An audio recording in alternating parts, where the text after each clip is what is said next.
Ayan, hello guys, update lang tayo sa bagyong Karina. Kaninang umaga, yung Marikina River nasa 12 alert level yung tubig niya, pero ngayon ay nasa 20 na siya. Malapit na siya po doon sa may tulay at sana, wag naman sanang umabot doon na apaw talaga siya. Ayan yung ating Marikina, para nagmistula na siyang dagat, no? Parang ano lang, nakakalungkot isipin na ganito na yung nangyayari sa ating kapaligiran, sa ating mundo, sa ating kahit saan. Although dito din sa China, ganyan na rin yung mga nangyayari. Parang nakakalungkot lang isipin na bakit ganito na yung nangyayari sa ating mundo.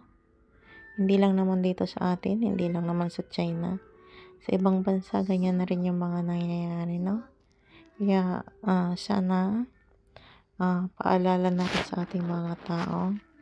Yung baga, sana naintindihan nyo na rin, gusto kong iparating sa inyo na yun, mag-pray tayo.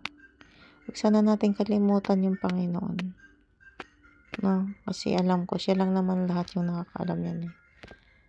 Kaya sana mag-iingat din tayong lahat dyan, kahit saan tayo man naroon ngayon.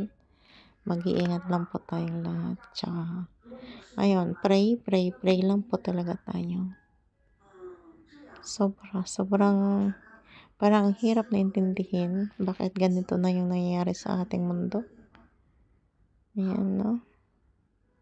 Kaya sana tuloy lang tayong gumawa ng kabutihan sa ating kapwa. Mag-ingat po tayong lahat. God bless po.